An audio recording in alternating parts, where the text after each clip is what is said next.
Boom, coming in hot on a Monday, Chinch. How we doing, brother? I love it. Coming in super hot on a Monday. You had a freaking... When last we left, Sean Casey, you were grinding out speeches, keynote speeches. Like, there's a big difference between a keynote speech and like a regular speech, like speech and debate club in high school.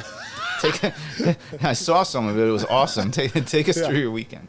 Oh, dude, I was back in the Dayton area in basically like Cincinnati, Dayton. I did a keynote speech for Wright State Friday night. That was awesome. Dude, did you know this? This is great, bro. This is like, it was so great because you're mingling with the VIPs or whatever, the people beforehand, and you're talking to them and stuff.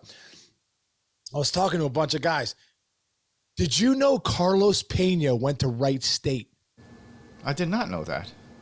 No one knows that. We interviewed him for like an hour and a half one day, too. Exactly, dude. I think he might have told us he went to Wright State. He went there for his freshman year, dude. Didn't play, so he transferred to Northeastern. And then the guys are like 45 home run hitting. Dude, they're like the greatest player ever didn't play at Wright State. I'm like, that would have gone to Wright State. Didn't even play. And yeah. And I guess they were saying towards the end, like, he had hit a couple. We'll have to ask Carlos this though, but he hit a couple bombs, and next thing you know, he was like, I'm going back home, back to Northeastern, back to Boston area, and then he had to go on the Cape, and the rest is history. He's one of the premier sluggers in MLB history. Yeah. So incredible. But it's pretty funny because the guys are like, yeah, we played with Carlos Pena. I'm like, you guys, I had no idea he went to Wright State for 1 year. You know what's a great lesson about that? And I try to tell this because I had this, they call it FOMO, fear of missing out type stuff, they call it. But like, when I was younger, when I was in like high school and college, I was always like, I have to do this. I have to do this in this time, and I have to do this, and I have to be on pace to graduate here and do this and do that. And the older you get, the more you're separated from like your high school and college years. Don't you think like the more you're like, I'm sure how many times have you had to grab like one of your sons or daughters and go, listen, I know this feels like the weight of the world right now, but don't worry. You have plenty of time. Everything's going to be okay. You learn from things. You learn just as much from things that you decided are wrong for you than you do of things that are right for you. Yeah, I love that. I really think that's a big deal because, like, you would think by, you're 18, 19 years old, you had this whole plan to go to this one school like Carlos did. You get there, and it's not working out the way you want it to. Well, what did he do? He didn't give up. He wound up transferring, going to another school, and becoming, like, an all-time Tampa Bay Ray. He played in the World Series, hit almost 50 home runs one year. It's a good lesson because it's hard, man. I remember being, like, 17, 18, thinking anything that happened to me was going to change my life pattern and like ruin it. When sometimes it just actually advances it. It gives you experience. You start to realize that your path is your path, and that, like, I always say now too, like, I try to even stay away from good and bad, because I'm like, is it? Was it really bad that I got traded to the Pirates in 06 from the Reds when I was devastated because I thought, oh my gosh, I just wanted to play in Cincinnati for 3 years, all that stuff. And then, all of a sudden you go, oh no, I'm in the World Series in 06. I went to the Pirates, but that was my way to get to Detroit. Next thing you know, I'm in the World Series. And then I play with Jim Leland and I'm in Boston, and just so many unbelievable things happen. And you just never know in life, Chinch, right? I mean, you just never know. And I think that's the thing is like, is it good? Is it bad? I don't know. Why don't we just keep going in that direction? And, it's going to take you where it takes you. And I think that's a great point, especially for like when I think of my kids being so young. I'm like, hey, really, I know you think this is such a big deal. And in your world right now, maybe it is, but have some faith and don't worry and just keep going. And do your part. Whatever the work is you need to do your part, and be willing to fall on your face, dude. Yeah. Be willing to fall on your face. And, and dude, I also, yesterday, really cool thing. I don't know if you saw my Instagram, but, one of my buddies, this guy, Denny Stokey, who is an incredible artist. And what I feel about like the Buffalo and I saw this. Did you see this, bro? Did you see this? Dude, that thing is intense. Yes. It's incredible, dude. It's incredible. And he's one of the best artists. And I knew, just a buddy of mine, and I don't know if, and he doesn't do a ton of pieces like that, but he did it for me. So grateful. But I think about that, like that Buffalo, like, hey, like adversity comes. This is one of the things I said at Wright State, as a matter of fact. I said, at the end of the day, the storms of life are coming in. And it's not if they come, it's when they come, because they're coming. They're coming. And I think the thing is, like, when you run right for adversity and fear, when you run for it, it shrinks. And then you realize, and then you get tougher internally because you go, man, I can actually handle that. I was so worried and so overwhelmed, but I actually faced whatever I needed to face. I ran right for it, speeds the force, and bam, and I got through it. And the sun's on the other side of the storm. I just love that, dude. The sun's on the other side of the storm. But the storms are coming. And if you run for them, they shrink. But if you run away from them and you run away from fear, it's going to get you, and it's going to get you a little longer. I just love that analogy, man. And like I said, that painting came into my life yesterday, and it kind of goes along with what we talk about, man. Yeah. When you face adversity and fear and you attack it, it'll actually shrink and make you stronger. Yeah, it's funny. I was looking at your boy Brett Tomko, who we had on his Instagram yesterday. I think he posted. I think it must have been one of his kids, but he's got his iPhone camera, and he's throwing in the cage, and he said, like, I think he said something like, bad pitches but good swings. That's all that matters. So, like, it's like same analogy. Like, take good swings, even if you're swinging at a bad pitch, and then you know not to swing at that pitch later. It's the same, like, life analogy. So good. Wow, this is deep, man. Dude. We got deep today. Love that. Right. Love that. Nice. It's good stuff. Yeah, it is good stuff. But yeah, so dude, I went to Wright State Friday night. It was great too. My son Andrew goes to Dayton, so I got a chance to see him. Just anytime I could, anytime you can see your kids like that, when they're not, he's not home a lot, so that was cool. And then we went to Gardner Webb Saturday night. Flew from Cincinnati. It was a whirlwind time, bro. Like I feel like I slept 5 hours a night. But anyway, I was in Charlotte. Jay-Z. Got to Charlotte. My buddy Jimmy Chester, who's the head coach down at Gardner Webb. Alex Sogard, who's the head coach at Wright State. What a great dude. Eric Sogard's brother, who's played in the big leagues last 9 years. Like I said, Jim Chester, who's the head coach down at Gardner Webb, they got a good thing going down there. I was able to talk to the team there, and just a good bunch of kids, and just a great weekend, dude. I'm very grateful. I'm very grateful I have a platform and a story to maybe deliver a message where, just to share my experience about my ups and downs in life, and that, you know what I mean? Like, it's never, Chinch, it's never a straight path, brother. No, it sure ain't. It's always, life ebbs and flows, the ups and the downs and the emotional waves of it, and you just keep riding it out, brother. Yeah, we were talking about that with me right before we came on. Yeah, yeah, exactly. Career in general. It's crazy. Exactly. Yeah. By the way, did you see the Grammys at all last night? Dude, I did watch a little bit of it. Did you see the 50th anniversary of hip hop, like, thing that Questlove produced it, and it was like a bunch of different hip hop guys and women, incredible? Like Salt and Pepper. No, I didn't. It was so good, but like, if you haven't yet, when we get off this, and anybody who's listening, go type in Busta Rhymes Grammys.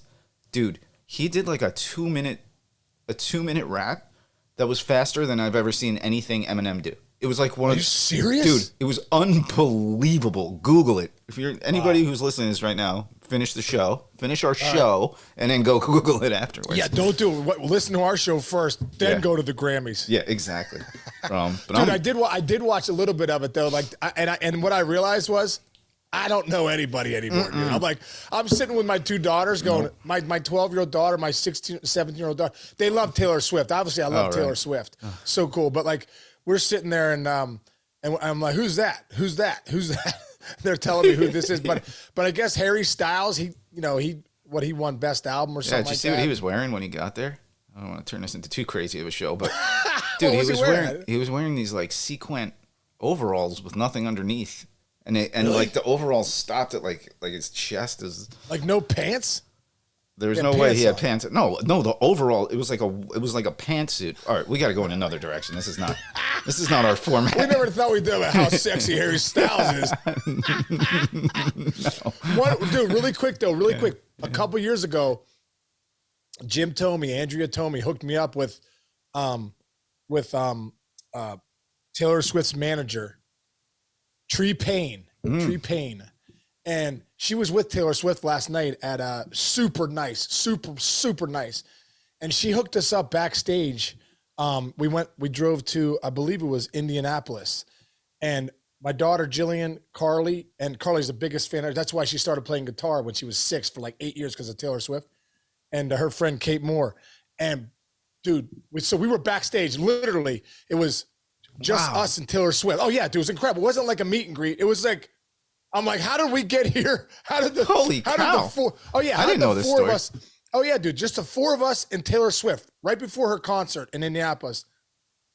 Bro, as a dad, and for anyone listening out there, you know, when you're with your daughters and they meet somebody, because I know for me, like when I met Will Clark the first time, I was still in the big leagues. He's my idol. I'm like, please let Will Clark be a good dude. Like, right. That's the last thing I need. And he was. And I remember Eddie Vedder telling me too, hey man, when I met Pete Townsend, I was so nervous. I'm like, why? He's like, because I wanted him to be a good guy because I had him on such a pedestal. Well, my daughters had Taylor Swift on such a pedestal. And I'm like, please God, let Taylor Swift be as nice and kind as I think she is. Was she? Dude, we go backstage. Oh, tell me she was a horrible person. This will make some news. Dude, no, I wish I would. No, I don't wish I would. She was as nice and kind and everything you think she would be, dude. And like, that's why when I look at her now, I'm like, yes, like please keep liking Taylor Swift. And for all the people that do, because we were with her one-on-one backstage. She could have totally been like, listen, I got stuff to do. She was so kind to my kids, dude. Like incredible. So when I see her, I'm like, I love her, man. And she's, dude, 6 songwriters, 6 songs. You know? She's extremely talented. Actually, that reminds me of a story that Plesac once told me, and I think it's okay that I tell this because it's really cool. You're talking about your daughters. His daughters were in town up here in like the New York, New Jersey area once, and somebody helped Plesac get tickets to Saturday Night Live.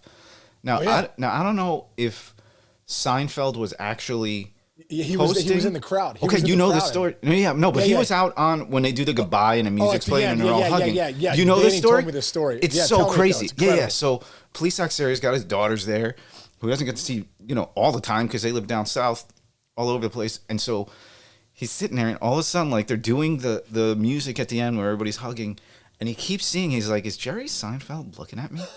Is Jerry Seinfeld looking at me?" He's like, "This is not possible." And then one of his daughters was like, "I think Jerry Seinfeld is staring at you, Dad." And he's like, "What?" And then Jerry Seinfeld walks over to Dan Plesac and goes, "I know you." And Plesac said, he goes, "I know you too," which is great. Seinfeld is a huge baseball fan. He's a huge Mets fan. He has a suite at Citi Field, and he watches MLB Network all the time. And Plesac is like basically told Plesac that he's like his favorite analyst. And Plesac says, he's like, "I walked out of there with my daughters, and I was like, oh my god, like how great is that? Like you get to show your daughters, like, yeah, I'm no slouch, kids, as much as you make fun of Dad, right?" Man. That is a crazy all-timer story. What a feather in the cap. Plesac must have been like, yeah, that's right. Jerry Seinfeld knows who I am. Yeah. Oh, let me give you one more, too. This is one of my favorite stories of all time. So everybody knows, or who doesn't know, who's listening, like Jess my wife used to work at MLB Network, too, and she would handle all the travel, all the bullshit you guys deal with all the time. And she got pretty close, like really close with Pedro Martinez. So we're at the World Series Mets when Pedro was at Turner. I think this was it. I'll go back there. But so on this set is like, and the Turner set was like, it was like right in the middle of like the outfield, like where everybody goes to eat and stuff. There's throngs of people everywhere. And all of a sudden we're walking by and I'm like, oh, there's Pedro. And I wasn't gonna like interrupt. And Jess was like, oh, cool. And we had Jess's dad with us, and we're walking kind of like by the set. Pedro stands up. Jesse, is that you? There's 10,000 people standing around, and everybody's looking around, and it all points to Jess.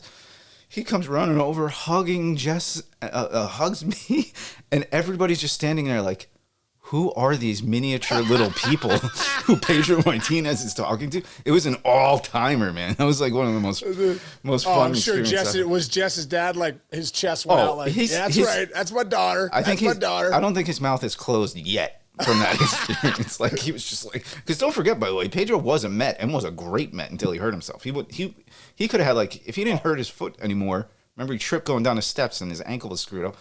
He says the Met screwed him up, but like.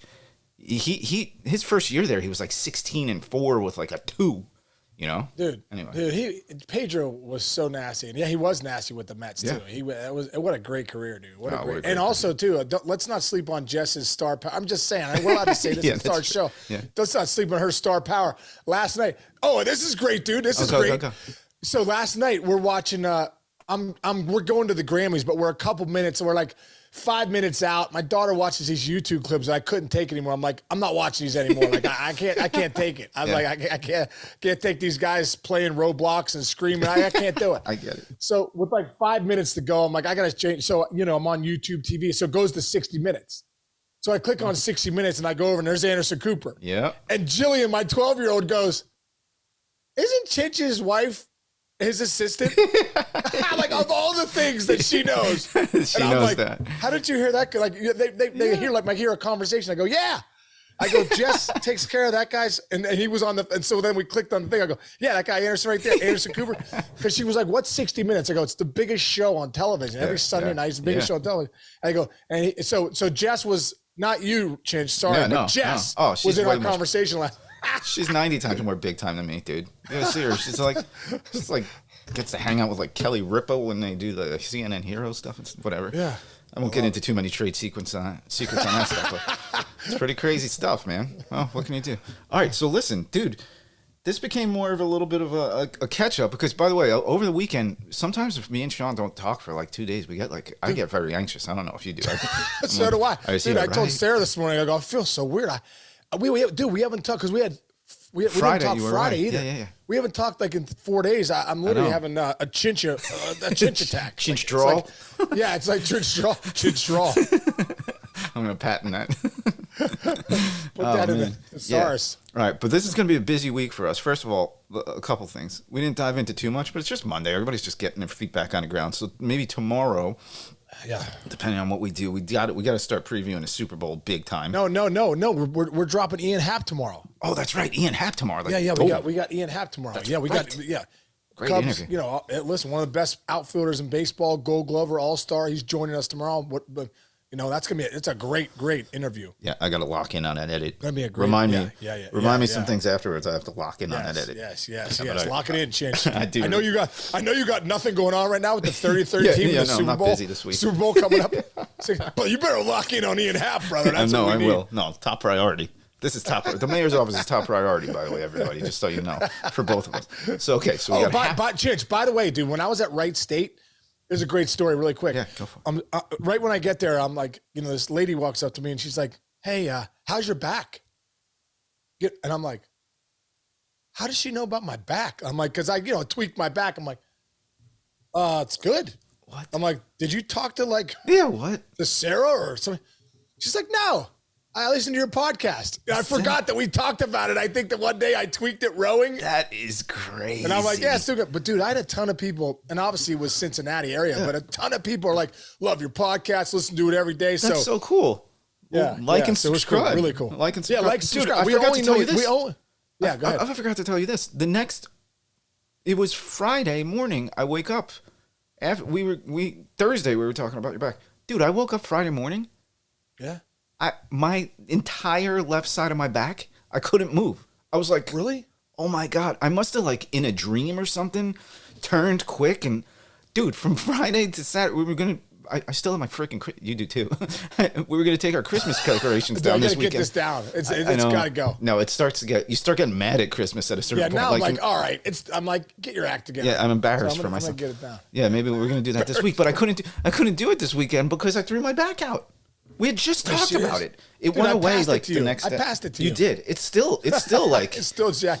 Dude, I was just in my cold tub for 6 minutes, and I did like a light like squat row workout just to try and get my back movement. Still a little, still talking to me a little bit. You know what I mean? It's a killer, man. The back's a killer.